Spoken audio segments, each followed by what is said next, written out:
Tollywood star hero power star Pawan Kalyan గారు ప్రస్తుతం ఆంధ్రప్రదేశ్ రాష్ట్ర డిప్యూటీ సీఎంగా రాణిస్తున్న విషయం మనకందరికీ తెలిసిందే. మరోవైపు పవన్ కళ్యాణ్ గారు 3 సినిమాలు కమిట్లో ఉంచిన విషయం తెలిసిందే. ఆ 3 సినిమాలను ఎప్పుడు ఫినిష్ చేస్తారని అందరూ ఎదురు చూస్తూ ఉన్నారు. మరోవైపు పవర్ స్టార్ పవన్ కళ్యాణ్ గారు డైరెక్టర్ క్రిష్ దర్శకత్వంలో తెరకెక్కుతున్న చిత్రం హరిహర వీరమల్లు. ఎప్పుడో ప్రారంభమైన ఈ సినిమా షూటింగ్కి అనేక బ్రేకులు పడుతూ వస్తుండగా పవన్ కళ్యాణ్ గారి కెరీర్లో తొలి పాన్ ఇండియా చిత్రం ఇది. పీరియడికల్ బ్యాక్ డ్రాప్ మూవీగా వస్తున్న ఈ చిత్రంలో పవన్ కళ్యాణ్ గారు బందిపోటుగా కనిపించనున్నారు. ఇక ఎన్నికల నేపథ్యంలో సినిమా షూటింగ్కి బ్రేక్ పడగా తాజాగా ఆంధ్రప్రదేశ్ డిప్యూటీ సీఎంగా ఉన్నారు పవన్ కళ్యాణ్ గారు. సినిమా షూటింగ్ 50% పూర్తి కాగా దర్శకుడు క్రిష్ జాగర్లముడి ఈ సినిమా నుండి తప్పుకోగా జ్యోతి కృష్ణ మిగతా పార్ట్ని పూర్తి చేస్తున్న విషయం విదితమే. ఇక ఈ సినిమా షూటింగ్ ఆగస్టు 3వ వారంలో ప్రారంభం కానుండగా వారానికి 2 రోజులు చొప్పున పవన్ కళ్యాణ్ గారు షూటింగ్లో పాల్గొన్నట్లు తెలుస్తోంది.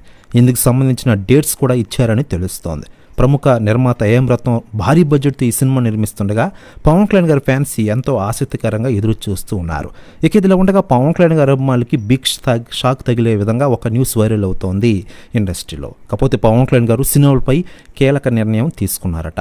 ఆయన ఈ 3 సినిమాలు ఫినిష్ చేసి ఆ తర్వాత సినిమాలకి ఫుల్ స్టాప్ పెట్టనున్నారట పవర్ స్టార్ పవన్ కళ్యాణ్ గారు. ప్రెస్ న్యూస్ కూడా తెగ వైరల్ అవుతోంది ఇండస్ట్రీలో మరియు రాష్ట్ర రాజకీయాల్లో.